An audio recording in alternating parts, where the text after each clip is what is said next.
Welcome to the Attack Action Podcast, where we talk about friendship, fun times, and most importantly, flesh and blood. Here are your hosts, Taylor and Isaac.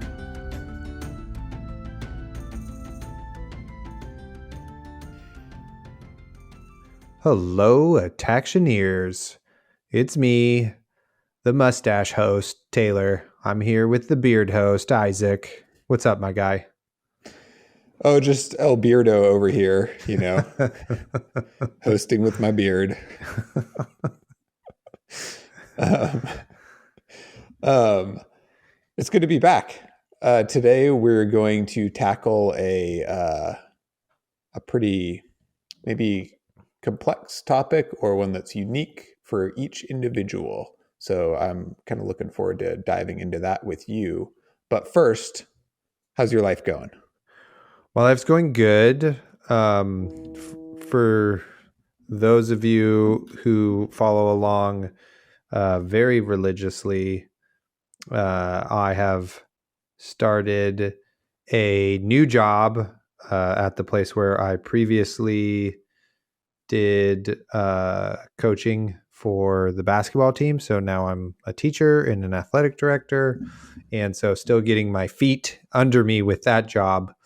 So my life is rather busy, and we have homecoming coming up, and that is a very big event, even at a very small school. So I've been very busy, but I've been kind of thriving being really busy. I have found out about myself that if I have a lot of structure, I just do way better. Like my meals are on point, and I'm like hitting my daily steps or weekly exercise.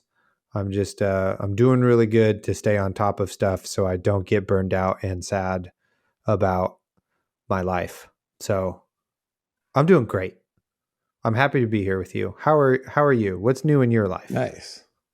Yeah. So I've also been really busy, and I know what you mean. Like I tend to stay fairly productive no matter what.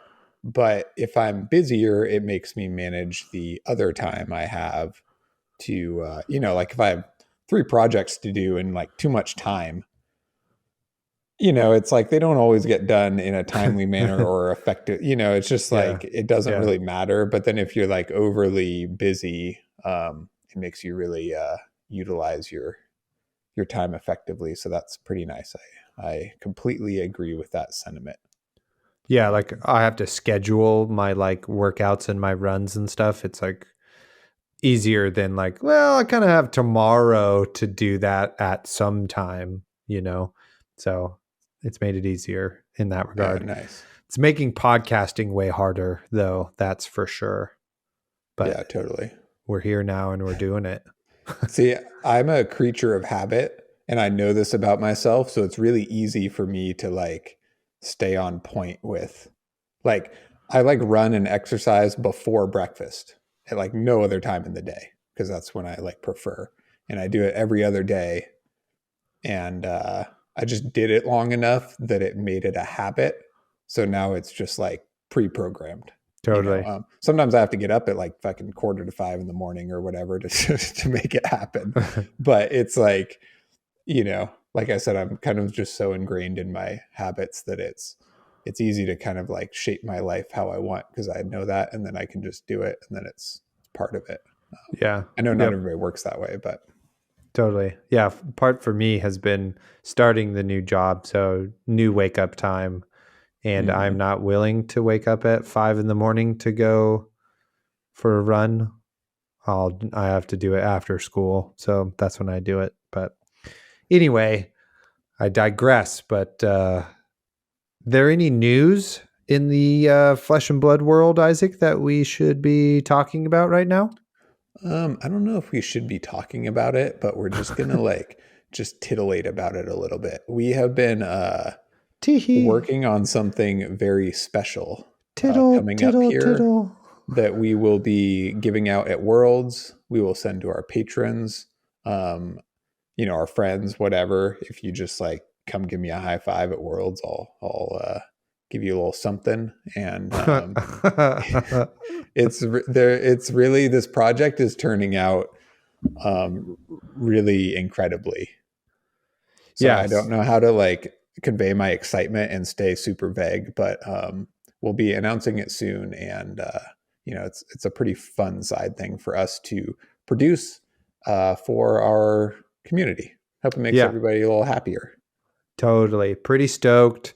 It should be really cool, and you will probably hear about it in a solid state by our next podcast at the end of October. So right before Worlds. So look forward to that and that episode.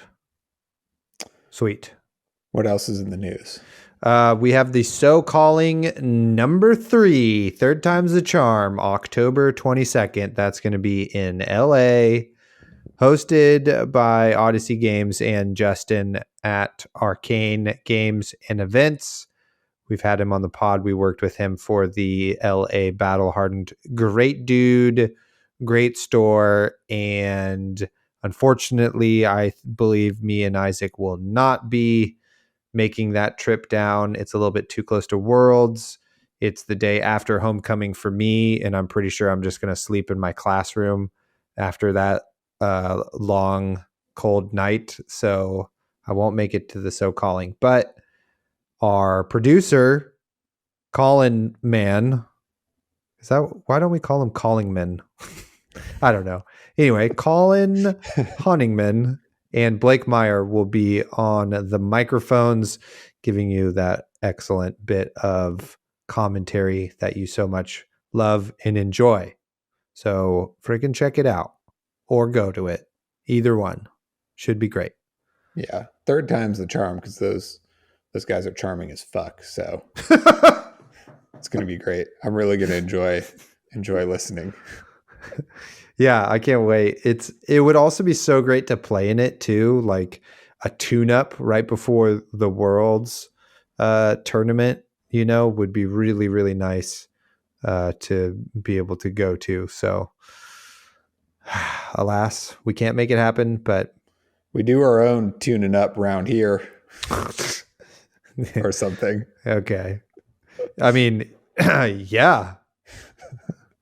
Yeah, we do. Woo! I don't know. Okay. For shout outs this episode, I just want to shout out you, Isaac, and Colin for doing the reaction step, our YouTube show. Without me, my webcam died for some reason, but and then it was just like too hard of a work day to, when you like get to that point where you're just like tired and you're just like, if one more thing fucking goes wrong right now, I'm gonna lose my mind. Well, you're like, fuck it, I don't care. Just throwing the podcast down. Who cares? Totally. Yeah. So the webcam was that moment for me. I was like, fuck it, doesn't matter. So, I'm good now. It's all good. Yeah, we missed you. It was told you half as mustache handsome as it could have been. But yeah. Do you have any thoughts on that topic that you'd like to air right here really quick before we get started? Or you got anything brewing in the noggin about the ban and restricted announcement? No, you guys did a really great job of talking about it, and we talked beforehand, and I helped you all formulate your thoughts and stuff. So you pretty much touched on everything that I was into talking about, and I kind of put it on the Discord already. So I kind of feel like I've said my piece. And if you're like, wait, I want to know what you said, Taylor, well, join our Patreon and get on that Discord. We just had one of the most exciting people join our Discord, Try Guy, who's an OG from like the first probably 5 episodes we ever did, one of our first shout outs. And he's finally coming home. Yeah, it's great. So, we used to chat about Azalea. So yeah, it's awesome. And then this was before there was a try shot, right? So kind of called it.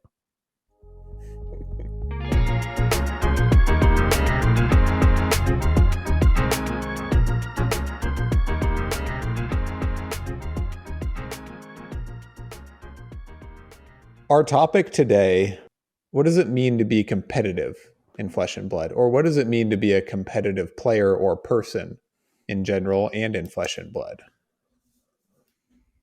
Yes, exactly. So this has kind of come about from, um,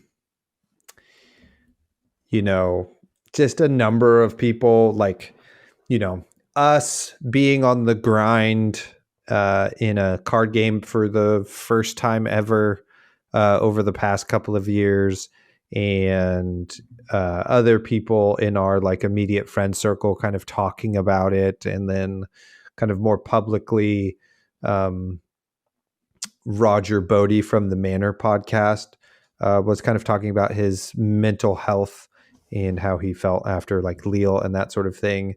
So it just has been something that I have been brewing about to like help my friends with, and it's something like being competitive and the like kind of mental gymnastics or skills you need to function as a human being in a world where there's like a winner and a loser constantly, and like you put personal pressure on yourself, is something I think about a lot, especially as like a lifetime competitive sports person and a basketball coach. Is something I think about, and also have to like help young men and women navigate in their like teenage years. So I thought there was just kind of a lot to talk about, with, Flesh and Blood and that sort of thing. I hope I'm being clear. I always wonder when I get on these tangent, or not tangents, but just like pontificating, that I am no longer making any sense. And I believe this has just happened. No, you're still speaking in fluid sentences and stringing the words together in the correct order. So I heard you loud and clear.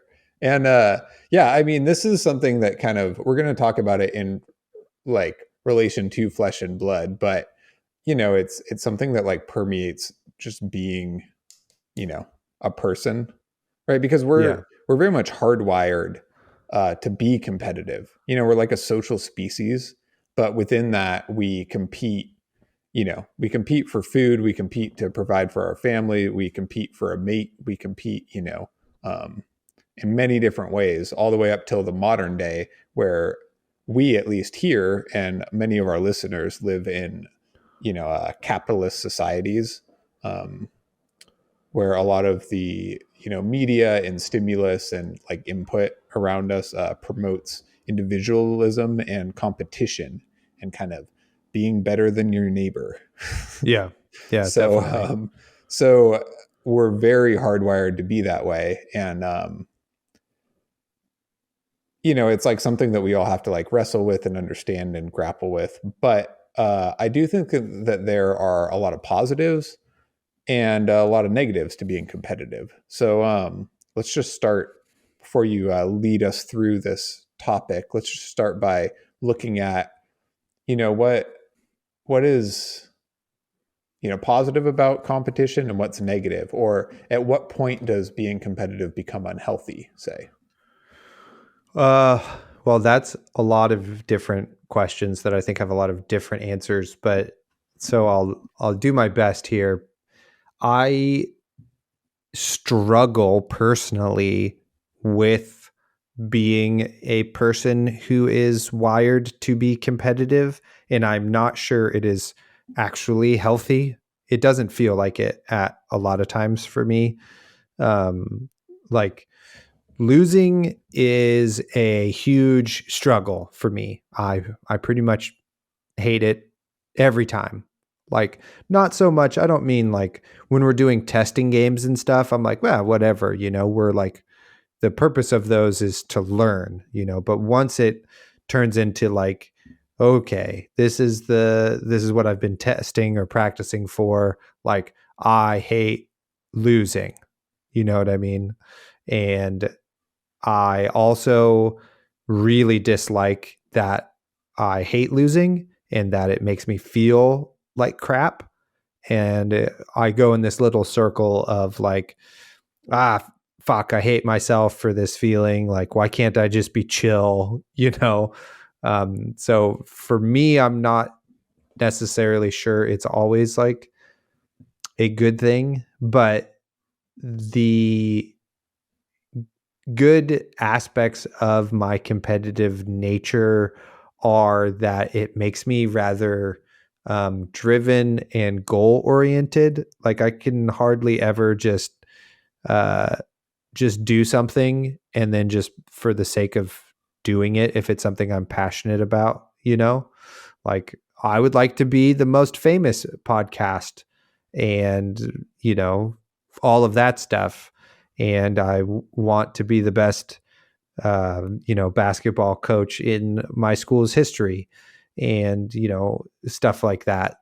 And because I have those wants, I believe I do a good job being like disciplined and trying to make the incremental improvements needed to like be one of those things I would like to be in life. So that's maybe where competitiveness is a positive for me, but I don't think that like, I don't know, going out there and trying to win and be the best player in the world is like the healthiest thing or the best thing or like what everybody should do. Does that make sense? Yeah, I mean, so if you, on the flip side, right, if you were not competitive at all, that would be just fine. You would derive, purpose or accomplishment from other aspects of your life. Yeah. But you would not, like you said, be driven to set goals and achieve them, feel the pride and accomplishment for that. Right. And, like I said, kind of derive that purpose, from this activity, flesh and blood. So, I think that challenging yourself, setting, developing a plan, like a strategy, a game plan, testing, whatever, and, working towards it, putting in the hours, maintaining self-discipline, and then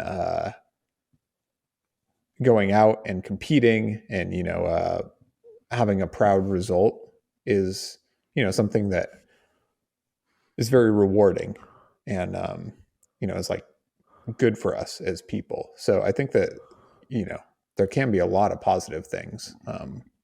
Yeah, but I could also just probably like, and this is maybe a little bit off topic, like just be, obsessed with like, my mile time or my, the number on the bar for deadlifting or whatever, where there's like no other person involved other than, myself. And so for me, sometimes those solo activities can be a little bit more less grating on my soul because it's just me and I can give me a bit of a break, I guess, when I'm fighting me. I don't know. But that's just me.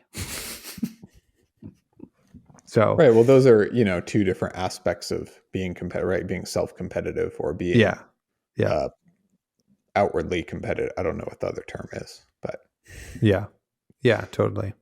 All right. Well, do you want to dive right into this?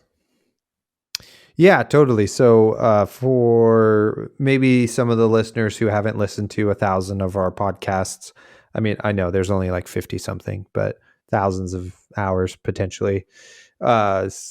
Just like my brief history. So I played sports pretty seriously in high school, and then I played college basketball for a while, and then I got really into coaching basketball in my mid-20s and then coached college basketball for a brief stint. And then the pandemic happened, and then me and Isaac picked up Flesh and Blood, and then that wound up having like a robust competitive tournament scene. And that kind of started for us with like Skirmish Season 2 over webcam, which the webcam I bought for those competitive seasons just died. RIP, end of an era. But so during Skirmish Season 2, it was like really hard for me to deal with coming out of like, or like learning how to be a competitive player in this game. And I would kind of, around that time too, I was getting pretty bummed with some of my losses between you and I over the kitchen table, and it was like really affecting my mood. So I had to kind of like make a mental shift and like work through some of those feelings and expectations I had with myself as like a Flesh and Blood player, which we'll get into some of those strategies I used. But I think I now am in a really healthy place with the game. And, I have learned a lot, but so that was a long time ago in whenever that was, early 2020 or something, or 2021 or something like that. And now we're almost in 2023. And so it's been a journey. A lot of games of Flesh and Blood have been played since then to feel like I'm okay with myself in the game. So that's a bit of my background. Isaac, I want to hear about you a little bit before we get into just some of these like sticky points. Yeah, this is great background. Yeah, I mean, I played sports like all throughout my childhood. I played casually in college. My school won the U.S. championship when I went to school there, so I was not good enough to get on that team, but I played with a bunch of the club players. What sport? In soccer. Sorry. Okay, gotcha. And that's kind of where my sports career ended, just like, out of high school. Or I played a lot of team sports casually, though, since then, just in like, minor local leagues or pickup or whatever. I really love, well, I guess a lot of things, but I love to snowboard, and I do quite a lot of rock climbing. Taylor and I used to rock climb a lot together for, I guess, 10 years ago now. And geez, I've been an adult for decades. Yeah. Or over a decade. But yeah. So we used to do a lot of that. And I still, I do a lot of rock climbing, and then I kind of just like, I run a bit and just do some other things, but I notice I tend to gravitate towards, like, snowboarding is very much a communal, like a good time with my friends. But because I personally am like very self-competitive, aspects of that still come out for me, in terms of like, even if I'm not like training that hard, but just plateauing, climbing, for example, or something like that is, I wouldn't say unhealthily discouraging, but I think my mental, what I'm focused on is always just about like, my self-competition. I can just elaborate on that a little bit more later, but that's kind of like the things that I'm interested in, what I've done and what I gravitate towards. I like the slow solo sports. I'm not a bropper, or like, anything like that. So, yeah, definitely in high school and college, I was like, I'm going to fucking kill you, like, ah, you know what I mean? Not like I didn't talk shit or punch anybody, but I definitely felt that way, like just freaking revved up to the maximum there. But okay, so I'm going to just kind of go through some of these like easily digestible things, or like little sentences that I feel like they're kind of like mantras or that sort of thing, that can kind of help you deal with winning or losing and your attitude towards both. So right off the bat, I think one of the most important things to keep in perspective is your self-worth is not defined by a win or a loss. So you are still the like good person giving to charity who like, massages their spouse's feet at the end of a hard day's work and that sort of thing. And just because you potentially lost a game doesn't mean that you still aren't that person that does all of those things and gives back to their community and is a good person with value. Nor does it mean that you're a better person with more value if you are the world champion of Flesh and Blood, because it is at the end of the day just a game, even though you potentially could care a lot about the results on a particular day. So your self-worth is not defined by your win or your loss. Yeah, I agree 100%. And I think that's a good starting point.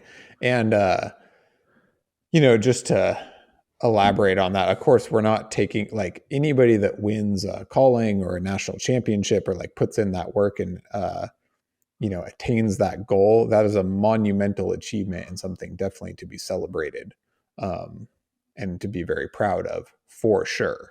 Yeah. I think what Taylor's talking about is a little more like your value as a person, who you are, what how proud of your life you should be, et cetera, is certainly not defined by a game. I definitely approach games as, there's a few axes or whatever here, Sure. that I look at. Like, if I play a game and I play it tight, I don't make any mistakes that I know of, especially if I watch it back and don't make any misplays.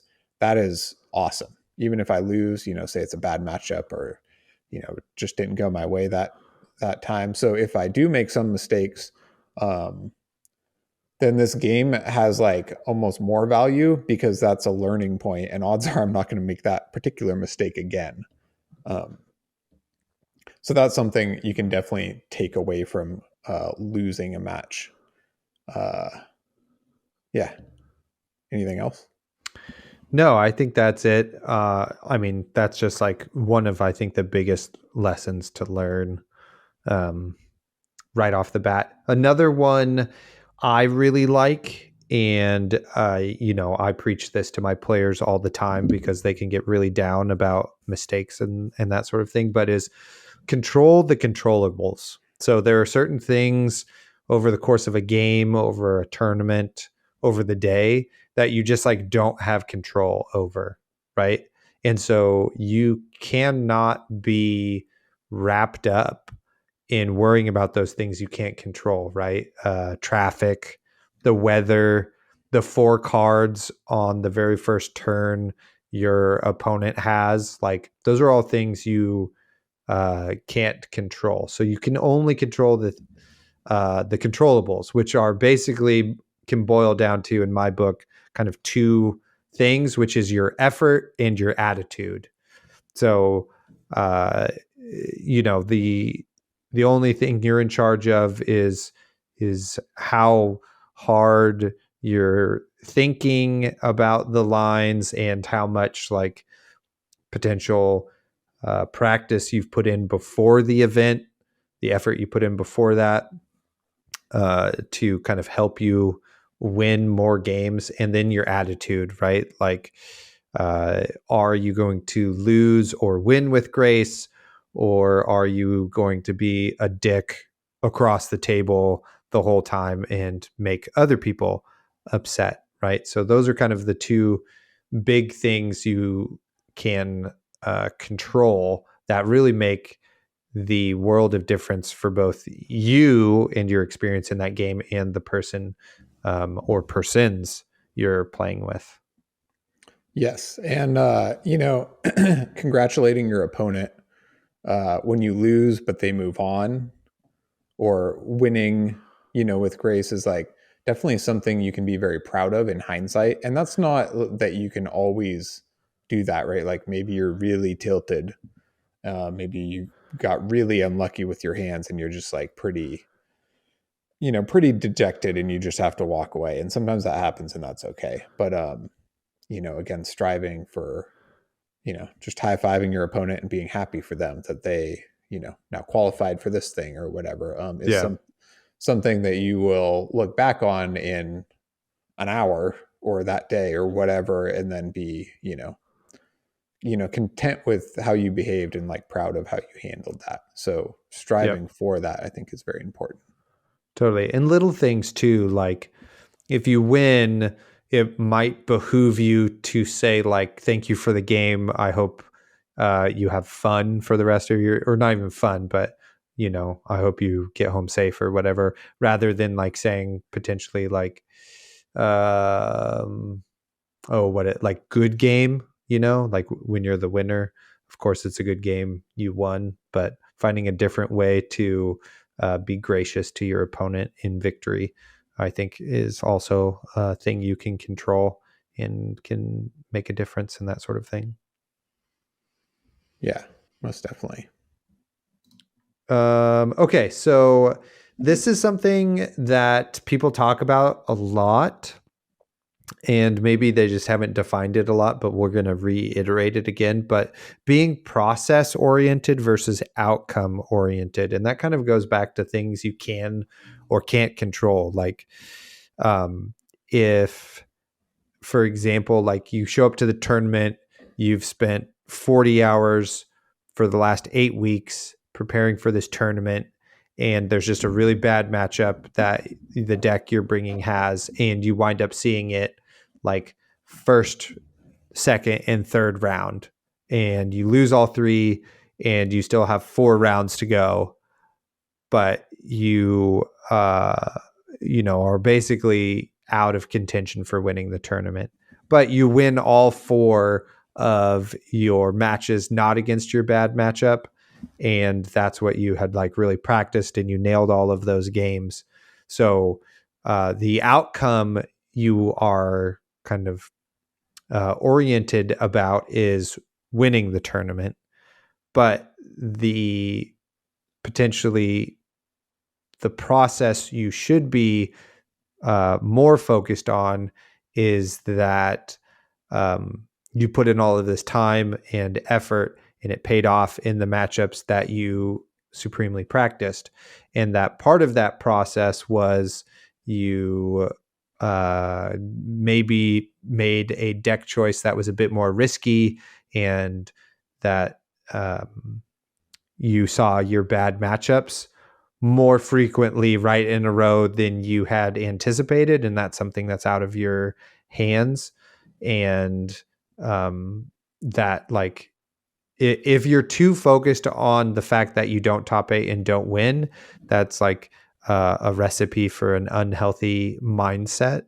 But if you focus more on the fact that you put in all that effort and breezed through your like matchups you're supposed to win, then that is like the right healthy spin you can take on a tournament. That makes sense to you, Isaac?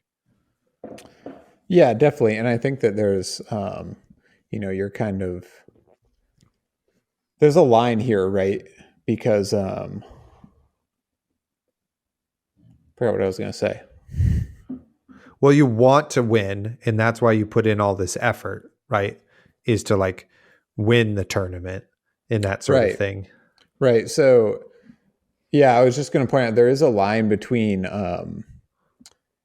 basically like blaming everything on luck, or your opponent high rolled you or got lucky every time, right? Is just massaging your own ego and making it so you don't have to like I guess, acknowledge mistakes you made, or, in ways that you are underprepared or outplayed or whatever. And then you're kind of just robbing yourself of ways to improve, for sure. So gravitating towards that is like something I think you definitely need to watch out for, because you will not grow as a person if every time it's just like, well, I lost the die roll and then this and that and that.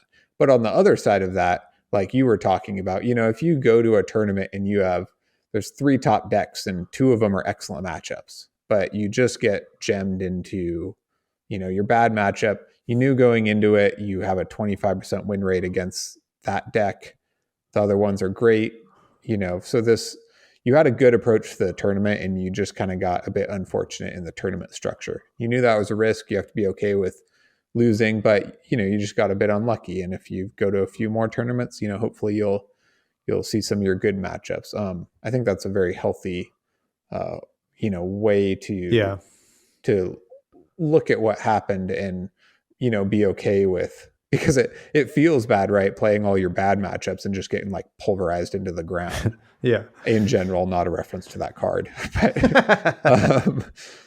so that can feel really bad and be really disheartening. But then like after you're out of it, it's like, well, this was the decision I made, and this is, it just happened this way. And that was the risk I took.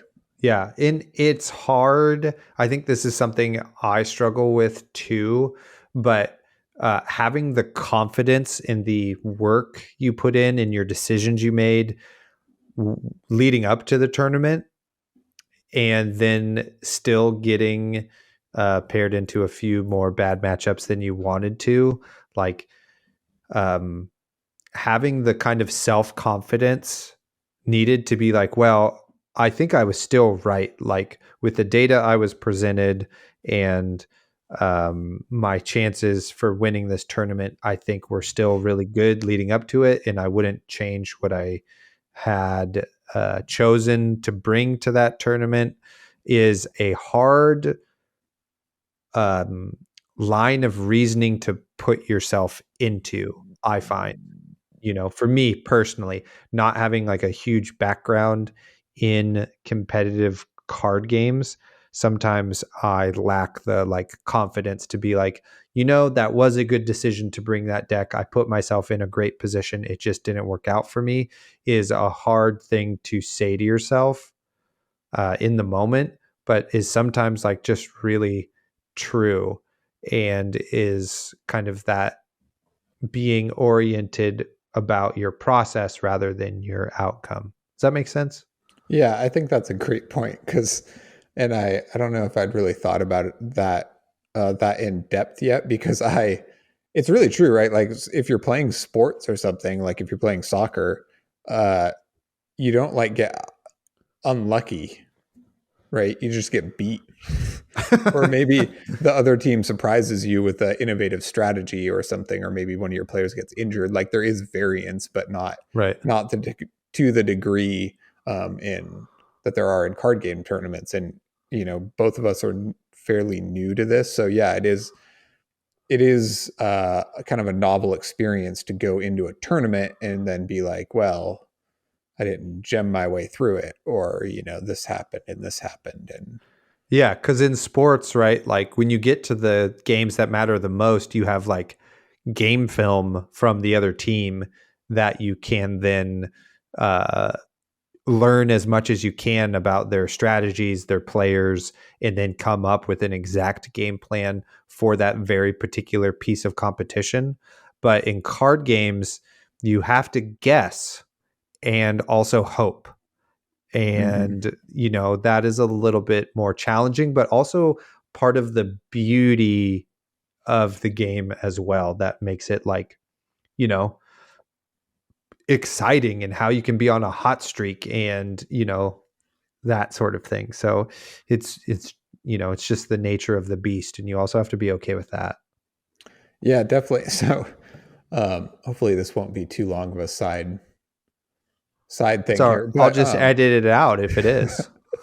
But yeah, so this is a really weird thing to wrap my mind around. And I was going to talk about how, So I'm like I mentioned, I'm very self-competitive. I'm like less concerned with being outwardly competitive or competitive. Like I need to beat this person, this fucking guy at the store every fucking week. He beats me, and I'm gonna crush him, and I got to bring the deck to counter him. I don't care if I win armory. I just got to beat. Yeah. Not that it's that bad, but I'm like more concerned with my own performance and my own decision making, and I'm I don't beat myself up about it afterwards, but I definitely like have a hardwired like trigger that if I make a mistake that costs me to some degree, I'm like in the moment, I get over it fairly quick, but in the moment I'm like very disappointed in myself Yeah. because I know better, I can do better, I have the reps. There's like no reason for me to do that. I just am fatigued or like made a bad decision, and it's like for no reason or no reason that I allow myself to have, right? And if you look at like I'll go back to rock climbing because I've been doing more of that lately than anything else, and it's like climbing, you're managing, you're like problem solving, you're managing fatigue, you're managing some degree of stress depending on the the the degree of danger or like difficulty on what you're doing. But you're managing, again, you're like paying attention to your heart rate and your breath, and the lactic acid buildup in your arms, and the distance between rests, and uh like I said, problem solving kind of on the clock because you have X amount of energy, and it's like all of these things that are very, very personal and just kind of very meditative, right? So I think that I just kind of take that mindset into other things I do, and I think it's very healthy in a lot of ways because, like I said, I like try to look at matches in terms of my performance and what I could do better, and how this play could have affected what the outcome was. But it's also like you were talking about, just very, it's kind of a very alien concept for me to be like going to this tournament with a different hero and having variance in the cards off the top, and then who you get paired against and all this stuff. And it's like preparing for you know the gamut of heroes and players in an event, and all of that is like kind of still new, I guess. You Totally. following, you picking up what I'm putting down there? I definitely am. And something you do really well, this is my other point, just so we don't stay on these points for too long, but is you do not have to compare yourself to others, right? Which is really hard to do in our society because in our culture here in North America, or maybe just the US, I'm not too familiar with Canada and Mexico, but we're always trying to, everybody's comparing themselves to somebody else. Like they make more money, their spouse is more attractive or nicer, or, this and that, they have a nicer watch, etc. But you don't have to do that, right? Like, uh, I am not Isaac Jessen or Michael Hamilton or Thanks. Brendan Patrick, or whoever else, Thor Mike. I'm just not those people. So it would be ridiculous for me to try to compare myself to those people where my life and my abilities are like way different, So not comparing yourself to another person in that way is like can be like way more beneficial, because I know there's like, okay, so every best player's got like a freaking posse of homies, you know what I mean? They got their homies they're going around with, and then they win and their homies don't, and your homies sitting there going, well, shit, I played the exact same amount of games as you did and came to all of the same conclusions. And why didn't I freaking top 8 and win? And that's just like not where you want to be. You know what I mean? Like you're just comparing yourself to that other person. And when potentially, and I'm going to group this in here, you're not finding the little victories you could have over the course of the day, you know? And that was something like track and field taught me really well, because like in the 100 meters, let's say, like maybe you ran 100th of a second faster, boom, victory. Maybe you beat somebody who beat you last weekend, you know, boom, victory, you know. Maybe you had a faster, like, off of the blocks when the start gun goes off. Like, these are all little places you can improve and notice and feel good about yourself doing. And it's the same thing in Flesh and Blood too. Yeah, track is a great analogy for that. Um, Thank yeah, I you. definitely agree. I mean, it's like ingrained in us, right, from a young age to be competitive with other people. And like I am, everybody is. It's the way of most of society. I won't speak for everywhere, um but yeah, it is I think it's much healthier to look at, because of my biology and how I've structured my life or my, upbringing or whatever. Like I am never going to be the best, right? Like snowboarder or the best flesh and blood player, right? Because I'm probably not capable and I don't put in the time, even if you know what I mean? Yeah. So, and I'm okay with that. And that doesn't mean you can't like set goals to win armory or like, top 8 of calling or whatever. I'm not, trying to, so you can't have dreams or like goals that you set, but it's just, the world's very big and there's a lot of people in it. And Yeah. having that healthy perspective of like, I guess just being, like just being proud of how you choose to live your life and focusing on that and your, uh, I guess your behaviors and your accomplishments and all of that is definitely the way to go, at least from my experience. And, again, that doesn't mean you can't set lofty goals or whatever, but if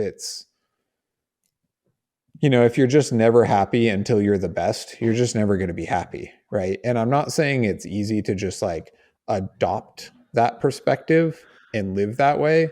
But if you acknowledge that that's like how you want to be and you start to make the effort, then slowly, like through making that effort, you'll start to, take that approach. Right. Yeah. Like you don't just like flip a switch and then just have like a healthy attitude. Right. Like, I don't always have a healthy attitude, but you can make the effort to like be the way you want to be, right?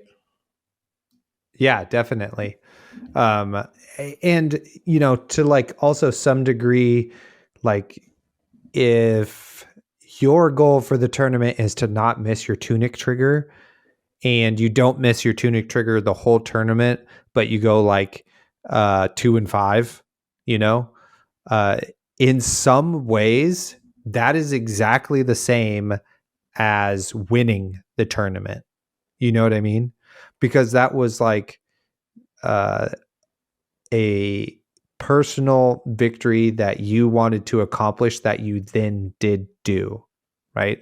Now, obviously, they are not, because of how our society or the community of card players like view things, but it is something that like I would be stoked on, Isaac, if that was your goal for like 7 rounds to not miss your tunic trigger, and you come back and you go, I did it. I didn't miss my tunic trigger. That victory you had and that goal you made I would be just as excited for you as if you had won the whole tournament. You know what I mean? Like those are the importance between those, the gap between the importance of those two things is much, much, much, much, much smaller than you think it is, Yeah, definitely. You played Kano at an event and you didn't miss sequence the entire event. Yeah. That'd make me very happy. Starvo still Okanold fused me very early when I had an all red hand, but I didn't like, miss sequence anything. But I do want to to tell a little story to prep, because I'm talking about like healthy mindsets and all that. But Perfect. like just to illustrate Another that thing to edit out here. No it's more problem. of a, because it's definitely just like a journey, not something you just do. And I want to really reiterate that. Like we played at a armory, I guess like a few weeks ago or something like that, and we were playing draft, and you and I got matched up, and the Classic. game was very close, down to the wire at the very end, and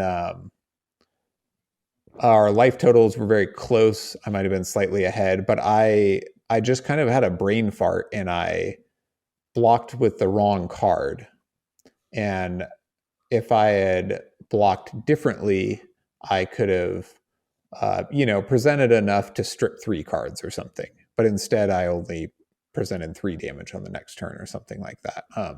And I got like really tilted. I was really bummed about that. And it's not, I mean, you beat me all the time, right? It's not like I like can't lose to you, but it was just like the combination of, I was playing Dromai into Phi, which is like a really hard matchup. You have to play really tight, and it gets down to the wire. And I was doing it, right? Like I was executing it. I was playing well.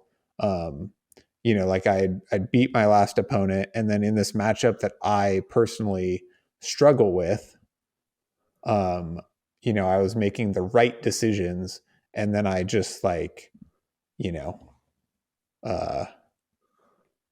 a mistake, I guess, or like misblocked or whatever. And I think I said good game, but I wasn't like, great job, dude. You're gonna do great or whatever. I was like pretty like bummed out. And it's like hard to totally describe it because it's just a feeling.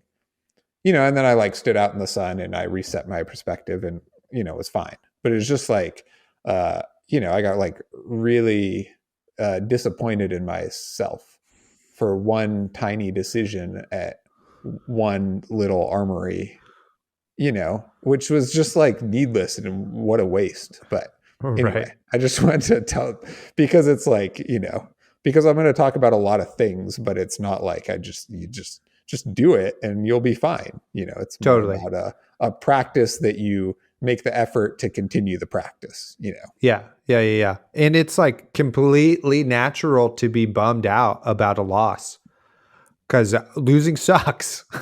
Like the whole point of the freaking game is to be the winner. You know what I mean? Like, and if it wasn't, then we wouldn't keep track of life totals and it wouldn't matter. You would just play until you were like over it. But there's like cool line. Yeah, totally. Cool game, huh? I'm out of deck now. I guess we're done, Yeah. So it's just like, that's the hard one of the hard truths. So then the kind of last 2 things here before we'll take like a quick music break is so setting goals, right? I'm a huge goal setter. I set goals all the time. And it was one of like the best things I learned in my undergrad was just like long-term goals, short-term goals, process oriented over outcome oriented, And so one of my favorite acronyms is SMART. So you set SMART goals. And so that stands for specific, measurable, attainable, realistic, and time. So specific meaning, so like, if you were to say something like broadly, like, I just want to be the best Flesh and Blood player ever, like that's not very specific. You know what I mean? But if your goal was, I want to top 8 a skirmish, you know what I mean? Then that's very specific. And then the next thing is measurable. So you can totally measure that, right? That you made it to the top 8. Or like, another way to look at it is if you're like, I just want to get stronger. But if you don't put like potentially numbers to the specific exercise that you would want to hit, then it's going to be a lot harder to reach that goal. And then attainable. So like, that's why I said skirmish, top 8ing a skirmish, not just top 8 worlds. You know what I mean?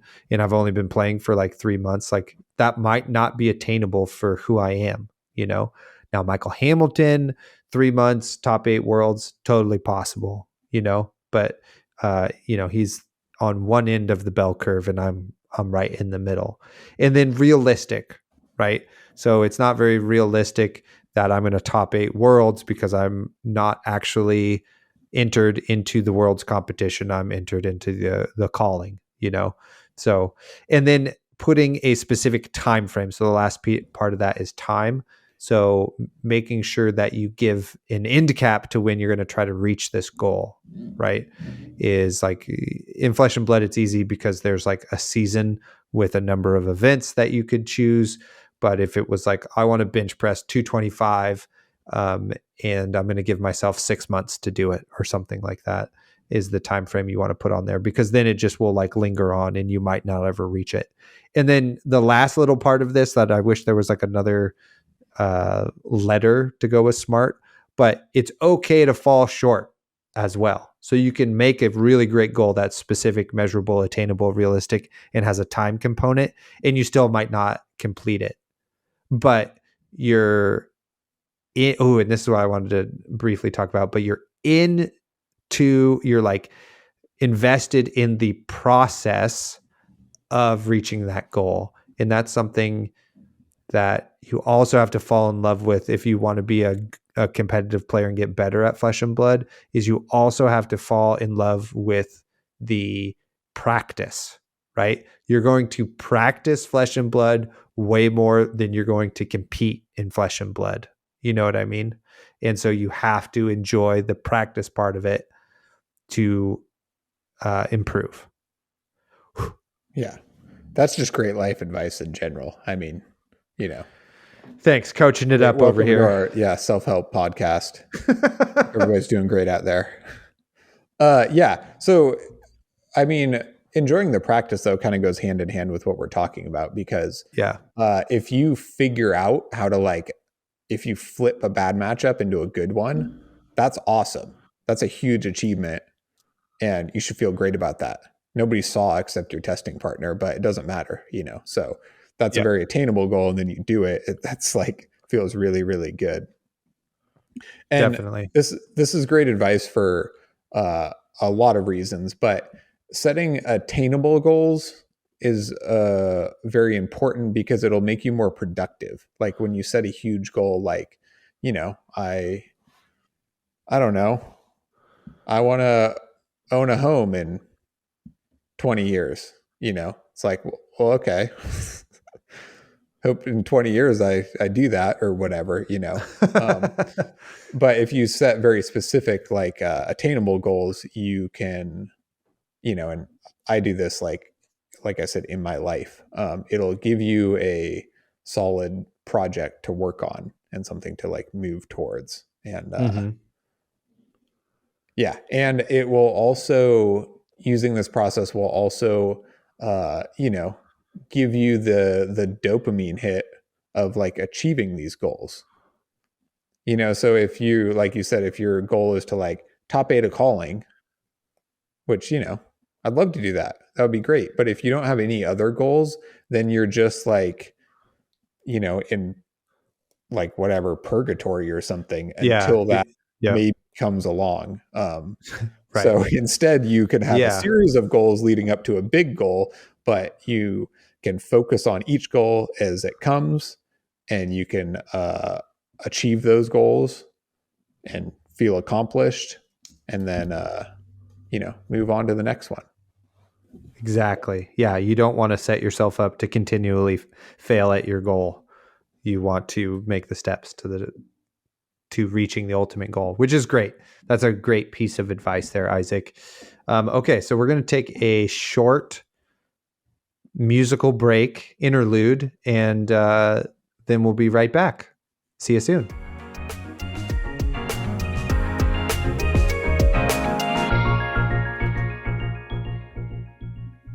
Okay, and we're back. So let's talk about losing, which is, for most of us, either half of the game or well over half of the game. So I'm pretty good at losing. Awesome. Well, then you can just check out for this part. So learning how to lose is tough. I mean, movies, literature, everything all the time shows you how to win. You know what I mean? You celebrate, pound your chest, shake your opponent's hand, get interviewed by the newspaper, go see the mayor, etc. Like that's, it's easy to know how to win, but learning how to lose is much more challenging. So I tell my players and myself all of the time, like, you can't just lose, you have to learn as well, right? Or we don't lose, we just learn. So a loss is always a learning opportunity, even if it's like something really small outside of the game, like making sure you drink water during the match. Like, boy, I was freaking parched that whole time. I should have drank some water. Maybe that led to like some poor decision making, like maybe that's the thing I've learned. Or learned a different line or how to combat a certain strategy, like the strategy you're employing just certainly did not work, so potentially you should change your strategy, right? That's one of your learning opportunities in really looking for these little windows of enlightenment is a skill, and you need to practice it, right? You don't just go, okay, I'm going to learn from my losses, and then you do it. Like, wouldn't life be so easy? It's like, well, okay, I'm just going to be rich, and then now I'm rich. You know what I mean? Or, boy, I don't want to be depressed anymore. So boom, no longer depressed. That's just not how it works. Those, some of these things are skills that you need to practice, and looking at your mistakes is potentially a double-edged sword, right? If you only look at it as like, I freaking blew it, you know what I mean? That could just put you in a too negative a headspace, and it's really hard to learn when you're just like really upset like that. So like, if you're like, okay, that was potentially a mistake, and I'm going to burn into my brain that like, I overvalued this card and undervalued this one and should have blocked slightly different, and that potentially would have like given me a bit more of tempo throughout the match. Yeah, I agree. I actually did a lot of losing recently because I took Dromai to a couple road to nets and like different things before I'd like had a lot of practice or had like matchups dialed or even knew what I was doing, and like did kind of a lot of losing, but it was just like, real world experience. And I like understood what I was there for, which made the losing a lot easier, right? If you're dialed and going into a matchup you think you should win, or a tournament you're like prepared for and want to do well in, then it is a lot harder to lose. But yeah, looking at like, I like to use the analogy of taking strokes off your golf game, or just like, being like having your best performance, in a soccer match, right? Or, like, or playing a board game with your friends, and you just, you play a new race you haven't yet, and then you kind of unlock their engine in that strategy and you execute it, right? Like that's all very rewarding, but it's completely independent from like outright winning. But it's almost Right. better because you like grew as a person, right? You like learned things, you used your problem solving, and Right. performed better than you ever had before. And none of this and what I'm about to say is like doesn't really help in the moment, but it will help afterwards, looking back at things and hopefully approaching things maybe. But the bottom line is that is like, if winning was too easy, or if you won often, it would be hollow, right? Like it wouldn't matter. Yeah. Like if something is not, seemingly like insurmountable initially and extremely challenging and takes a lot of your dedication and mental capacity and preparation to overcome, then, if you just show up and beat everybody, maybe that feels good in kind of some way, but that's kind of just like I would say like a kind of unhealthy indulgence of your ego. That's just like, I thought I was better than these people, and I am. you know, which like Totally. Which doesn't help you as a person at all. I definitely do that when I play against like high school freshmen for basketball, just like, or junior high kids, and just destroy them, you know? It's Nice. like not hard for me, Still but got it. I'm not yeah. old. Yeah, exactly. And it's just patting my ego is all it is, you know? And Yeah. maybe making it so like some young athletes never play basketball again, you know? So it's like maybe really bad and detrimental to my career. Totally. But so if, while it might feel good to show up and win an armory once or whatever, like if you showed up to every tournament and just won without like really any effort, you know, then like say you just show up and you're playing Fi or whatever and you just like run over everybody over and over again, then it's just like it's boring, you know. You make no personal progress. You don't exercise your problem solving. You just Yeah, exactly. don't do That anything. So it's like it's it important to remember that you need to lose a lot to have the victories be worth anything. yeah. All right, sorry, go ahead. There's a whole anime about this. It's called One Punch Man, who just like is just too powerful, and he wins all of his fights super easy, and it's just like whatever, you know. His life is kind of sad because of that. It's pretty good. I recommend it. Nice. So here's the hard truth about losing, right? You're gonna lose. There's no way around it, you know? At some point you're going to lose, and you're also going to lose bad. Like some of your losses are going to be freaking brutal, and they're going to suck, and it's going to be against someone who rubs it in your face. And what your job is in those moments is how much you let that affect you, right? Thankfully, as long as you are still alive, there's another game to be played, right? And sometimes you just need to forget about that brutal loss, right? And move on. And it might not be a learning opportunity for the game in that moment, but it can be a learning opportunity for you as like a person, like Isaac was mentioning. And these are totally natural things that happen all of the time.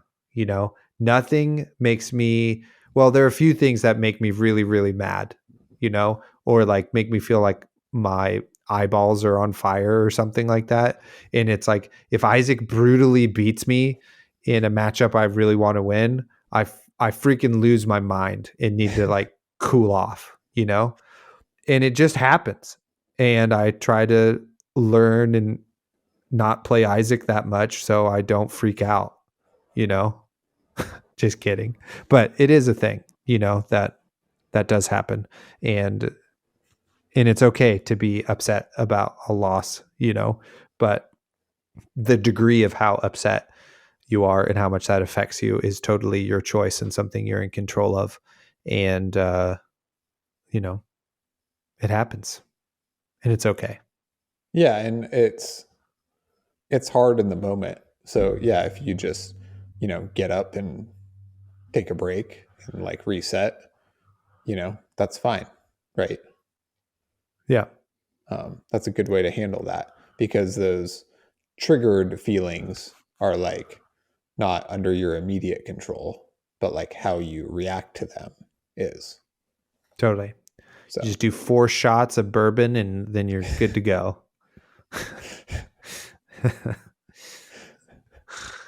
I thought that would be funnier.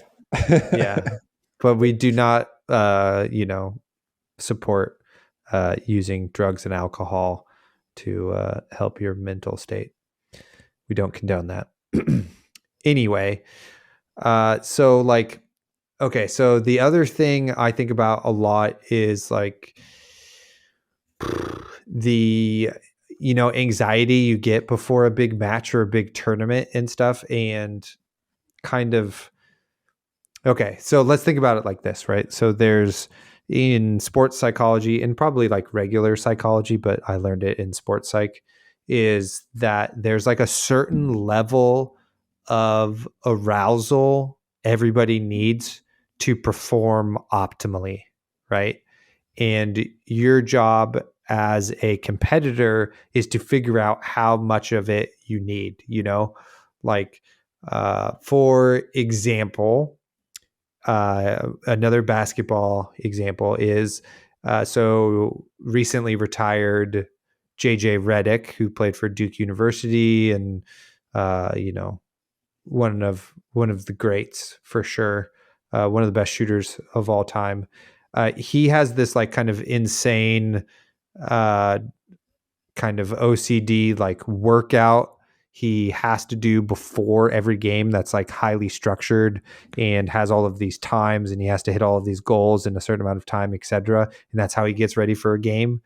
And so he likes this like really high intensity, mentally focused bit where his teammate Joel Embiid uh, is just like shooting half court shots and like eating grapes on the sideline and dicking around and just what would seem like is wasting his time before a game, not getting prepared.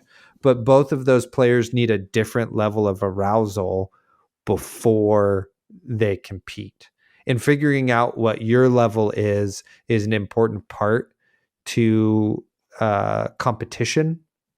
And so anything you can do to like either ease your anxiety by like making sure you have water, snacks, you pre-did all of your deck checks the day before, etc.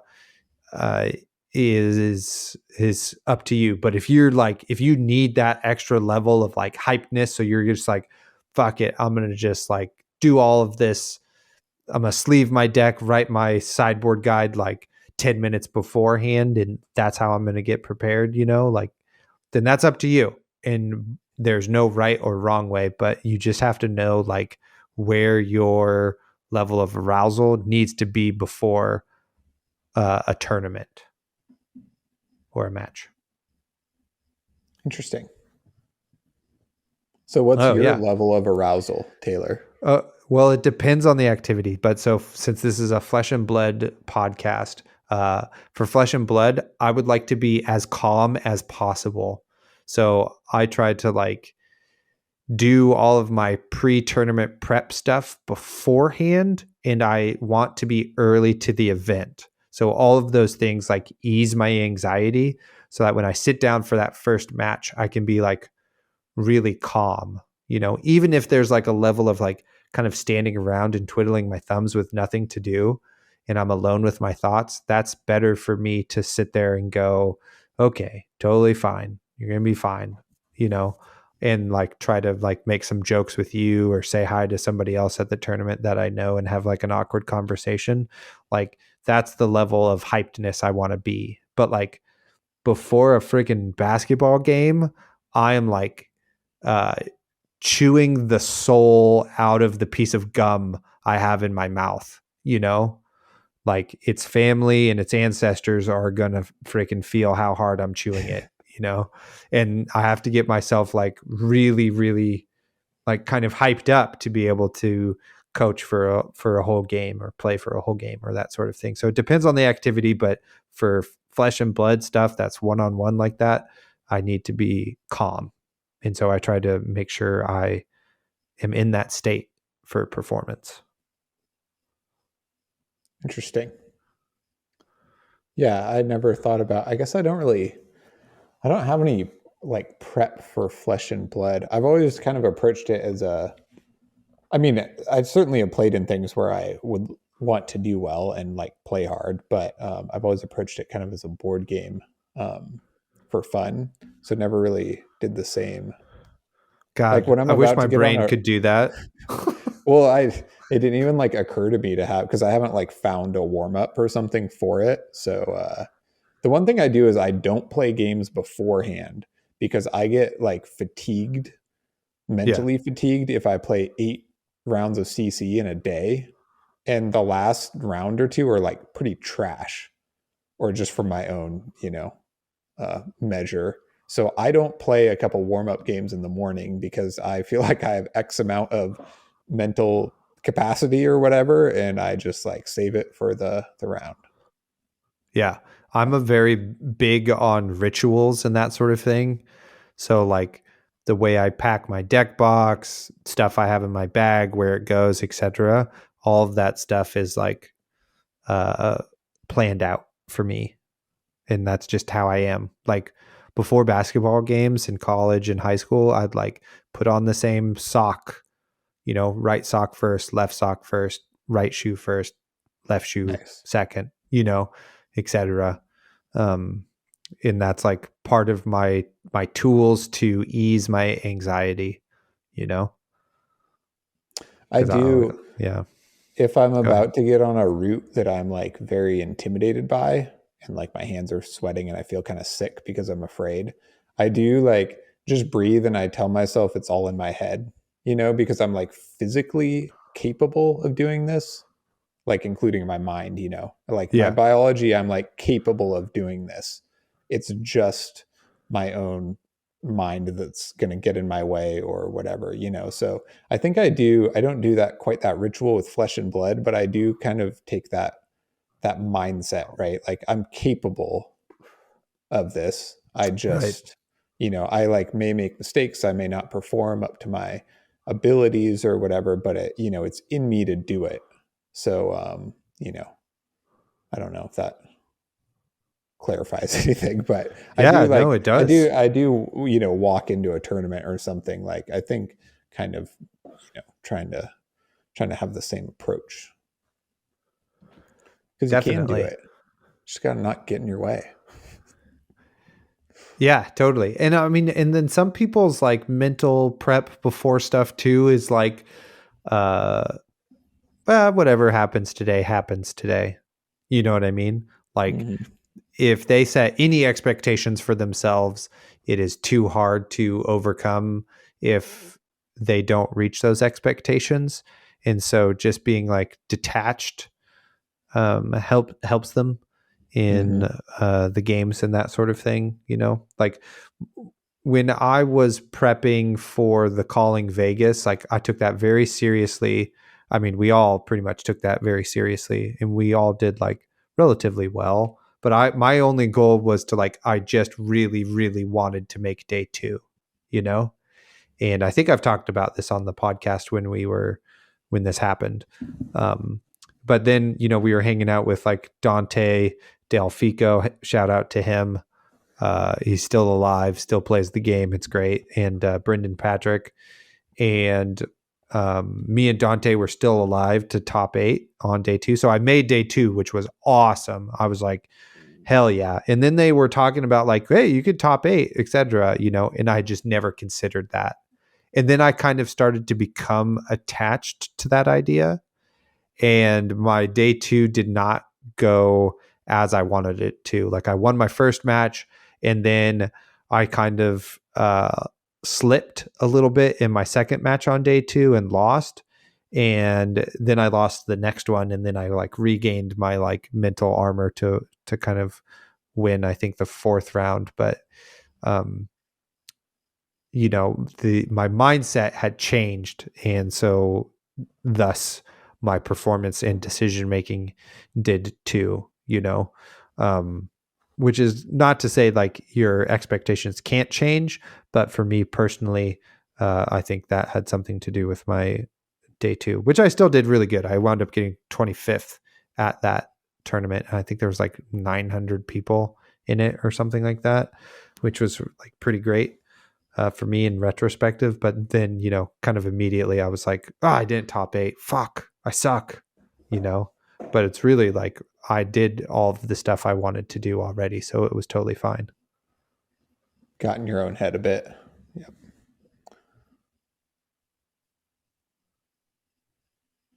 Yeah, totally. Okay. So here's another kind of truth about card games and the like, is that if your goal is to be like the best there ever was, you have to come to the fact that there is a certain level of talent associated with being the best, you know? Like your brain just has to function for card games, like the thinking about it and how to value the game and look at the game, like for whatever reason, for some of us is a lot easier than it is for other people, you know? And the level of effort you're willing or able to put into the game also affects that. And there's like a degree of luck, right? So, not that you can't like overcome some of these things, such as talent, like you can certainly make up for a lot of ground with your work ethic versus someone who's just purely talented and doesn't work as much. But once you run into someone who is talented, works really, really hard, and you potentially is lucky on the day, like it might not just be your time to win, you know? And these are kind of some of the hard truths I have had to deal with personally, that like, albeit I am a good strategist and a good I don't know what it is, good at practice and that sort of thing, and like really love that aspect of competition, that I just do not have the talent for flesh and blood to like be really good and for the game to feel easy. Like the game is really hard for me, especially now that everybody's getting way, way better. You know, it's yeah, it's challenging. And I probably am like slightly above average, but not by very many degrees. So those are kind of some of the other hard truths you have to kind of deal with. Isaac, you have a really great note here with this, and I'll let you take it away here. Sure. I think we already kind of touched on this a little bit, but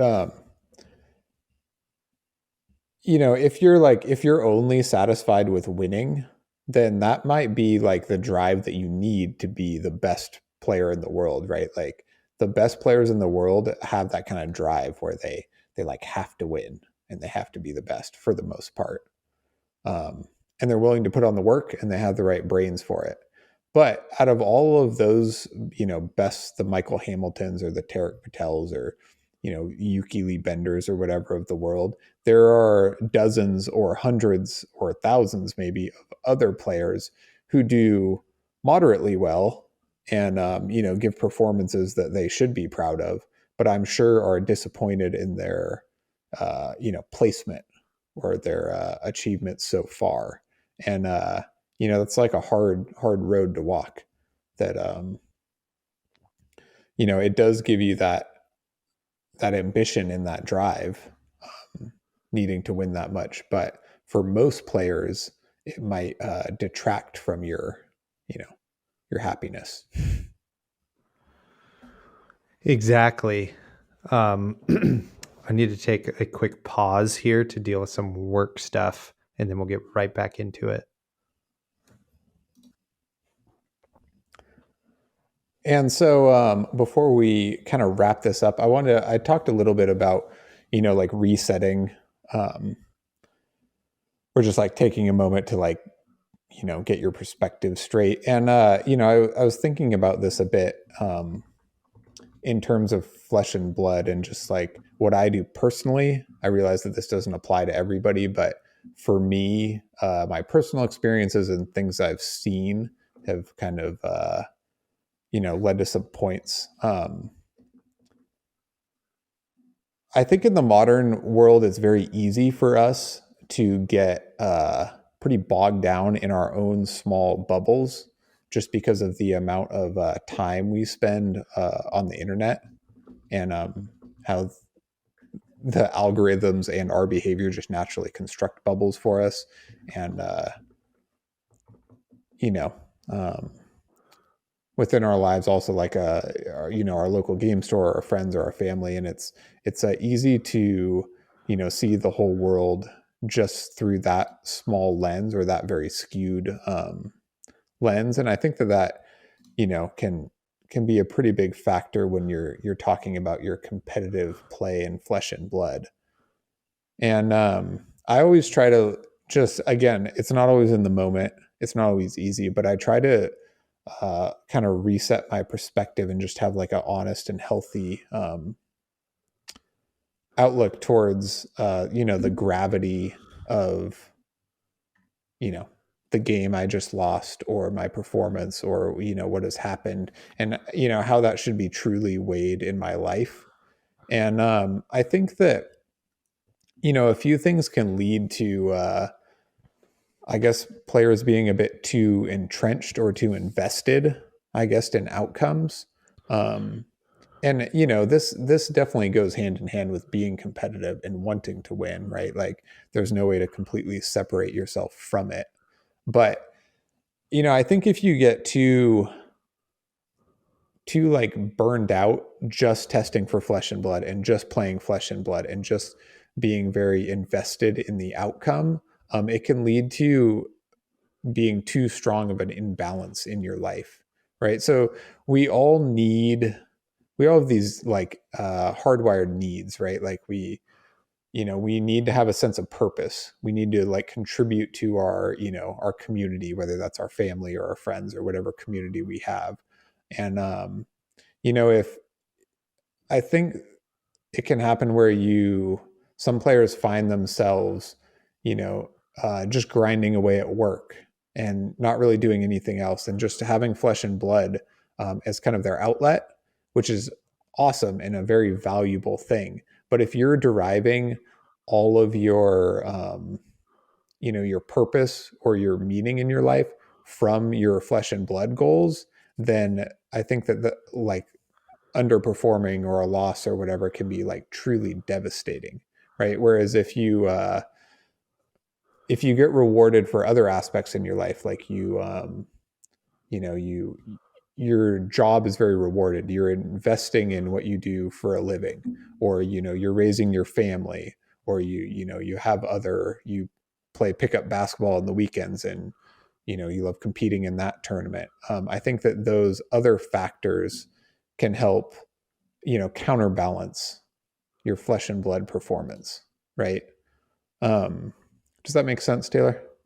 Yeah, of course it does. Yeah. It's I think we touched on that a little earlier in the podcast too. And so yeah, I mean, I think what you're boiling it down to is that Flesh and Blood is still just a game, right? Mm-hmm. And games should be fun, and that if you're having a hard time like finding the joy in the game, then maybe it's time to take a break, right? And figure out how you can find that joy in the game again, Yeah, definitely. Because Flesh and Blood gives us, it gives us like purpose and sport and community and all of those things that we really need and are very valuable for us. But like I was saying, if you don't maybe get any of those from anything else, I think it can lead to it, being the sole source of that, and then therefore weighed a bit too heavily. Another last thing I kind of see in this perspective category, I guess, is that if you're some players, I feel like, are like too heavily invested in the game in terms of their, and we led it this at the very beginning, but in terms of their ego or their self-worth rather, right? So in the same way, if you have no other inputs in your life, and your sense of self-worth or your ego is entirely reliant on what happens in your Flesh and Blood world or career, then that might be a bit too fragile of a state of being. You can, there's all kinds of things you can do if you find that, fab is weighed too heavily, or, an unhealthy, unbalance in your life. You can, like I said, you can play sports, you can volunteer somewhere, you can, pick up another hobby. There's like, all kinds of ways to, find the right balance that's right for you. Sorry, I've been rambling a bit trying to get this point across, but anyway. It's all right. I'll just cut it out again. This will be a short episode after these 3 edits I have to make. Yeah, totally. Which is, maybe for the best. Just kidding. I love you and value your input very much. Thank you, even when I ramble on. Totally. Well, I told you at the beginning of the podcast how valuable the contributions to our outline for this podcast were. So there, I said it publicly. Thank you. Okay, so let's move into a few segments here. We have some listener questions, and then we'll move right into pick, pass, and pray.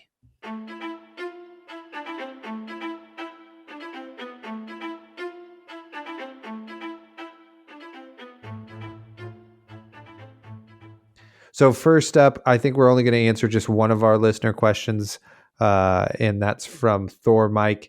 He wanted to know ways to prep your mind for a day/2 days of high-level competitive play. So I'll let you handle that one first, Isaac. I talked about my mental state a little bit, or lack thereof preparation, but there are a few things that are like getting enough sleep is pretty huge for me. Not just like partying and sleeping 3 hours for multiple days on end. So that's kind of just my biggest goal, is like getting enough sleep. I always eat pretty healthily, so I think that that's also important. But yeah, sleep. I would definitely echo both of those things. For me, my mental game is like, so if I have a big 2-day competition coming up, for me, all days after the end of that competition do not exist. So leading up to that event, I'm like, I only exist now for the time it takes for this competition to end. And once it's over, then I can think about the next days. But I'm here just living only basically for this one thing, right? Because if I add in the extra weight of like work the next day or travel or the next week's et ceteras, then it becomes a little bit too much for mental load for me to be able to like stay focused for that long. So I just like separate my brain from that. That's how I do it. Good question. I agree. Yeah, you're not thinking about, something that's due on Tuesday or whatever.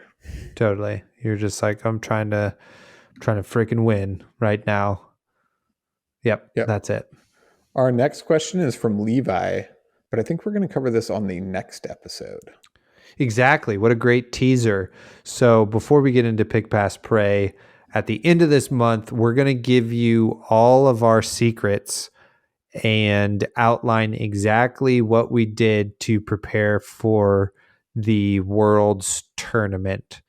A lot of people have like kind of vaguely talk about their process of practice or testing, etc. And we're going to just tell you like with minute detail everything we have done previous and what we did this time and what's working, what's not working, and all of that. Just so if you're looking to start your own team, you kind of have an idea of like what to do and how to improve upon it. Now, obviously, if we win Worlds and the calling, then what we did is perfect and you don't need to change it. But if we don't, feel free to make any sort of changes and, that sort of thing. We're B tier players at best. And so hopefully we can get you from, whatever tier you're on to the next one with what we're about to give you for that next episode. But anyway, let's move into Pick, Pass, Pray. So it's going to be a little bit different this time. This is a non-real world scenario, but never a 3 cards we have like actually put up on the Pick, Pass, Pray, and I just wanted to know kind of your thoughts. And I don't actually have an answer going into this. So this is still a draft scenario, Isaac, but for some reason there's a mess up in this pack, and it has 3 pieces of equipment. So first card up is Sash of Sandakai. It's a draconic equipment chest, defends for 0, and reads instant.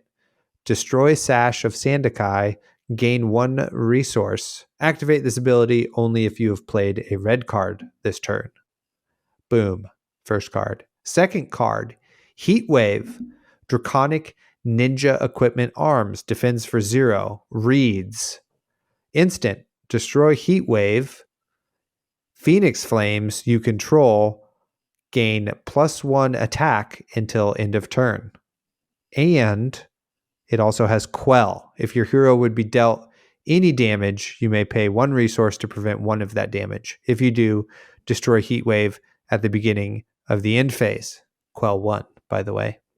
Last card is Spellfire Cloak. Wizard Equipment Chest, defends for 0, and it reads instant. Destroy Spellfire Cloak, gain a resource. Activate this ability only during an opponent's turn. And it also has Arcane Barrier 1. If your hero would be dealt arcane damage, you may pay 1 resource to prevent 1 of that damage. So, Isaac, which one are you going to pick, pass, and pray comes back around? I'm going to pick Spellfire Cloak. Nice. And I'm going to pray Sash of Sandakai comes back around. Although if I'm in Islander later on, it doesn't much matter. But I just believe that Spellfire Cloak, by kind of a narrow margin, but I guess ups your game by the most, for lack of a better descriptor. You know what I mean, though? It's like the most valuable out of these equipments. Sash of Sandakai is really good. It's pretty good in Dromai. In Phi, a lot of times it can enable an extra 4 damage or whatever on a turn, which is very powerful.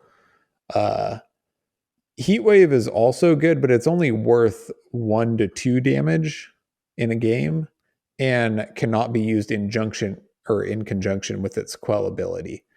The Quell ability is nice to have on deck, like if you're playing against Islander or whatever, but I just think that is less impactful than Sash. And then I think Spellfire Cloak is the most valuable in my book. It's essential in the mirror. It's pretty great for pushing damage early if you're playing against Dromai and are just trying to pedal to the metal. And, same thing against Phi, I guess. It's just a great enabler. What are your thoughts? Gosh, it's really tough, and I wish you had inspired me more one way than another because I have no clear answer. But I think maybe Sash has the bigger upside, and so especially with it being available for 2 heroes, I think that is going to be my pick. Because I just think that 1 resource you can get from Sash probably equals a bit more value points, even though they might be a few compared to Spellfire Cloak. Certainly, I want both if I'm in any hero. Like, I definitely want those. But I do pray that Spellfire Cloak comes back around. And then Heatwave, super good, basically Phoenix Flame Goliath Gauntlet, but it's like not as good as like Silken Form is like definitely the best arms, right? Because you can use the Quell and make a dragon, use all of its ability and get full value out of it that way. And you don't get that with whatever it's called, Heatwave. So yeah, that's it. So I'm going to pass on Heatwave, pick Sash of Sandakai, and pray Spellfire Cloak comes back around. Even though, like, I have a bias towards Icelander and probably would pick Spellfire Cloak if for some reason it was the foil in the pack. Just because like you definitely need that and can get away with Sash, but now I'm talking myself out of it. Nope, I'm sticking with Sash. Sticking to my guns. I think you might be right. Playable in 2 heroes is pretty good. I feel like you're right though. Anyway, there we go.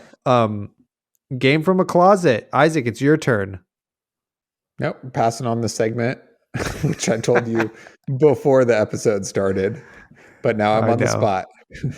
Totally. I haven't been playing many board games for quite a long time, so do not have a game from the closet on deck. Nice. Got you a little bit there, which I can edit out if you're upset about it. But if not, we're leaving it in. Sure. Okay. You always end on a strong note. Oh, dude, it wouldn't be one of our episodes if we didn't kind of peter out here at the end. Yeah, you know, totally. Nobody makes it this far anyway. So thank you if you did make it this far. We really appreciate you. I know this is one of our heavier episodes, and you know, these are always my favorite ones to prepare for and think about and do. So appreciate everybody who listens. And if you appreciate us right back, think about supporting us on Patreon. If that is not financially viable, please like and subscribe, comment, etc. All of that stuff helps boost the algorithm.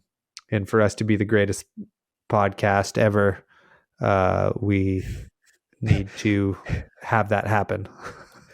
Greatest podcast in any category. Totally. We're coming for you, Joe Rogan and Serial, Radio Lab, This American Life.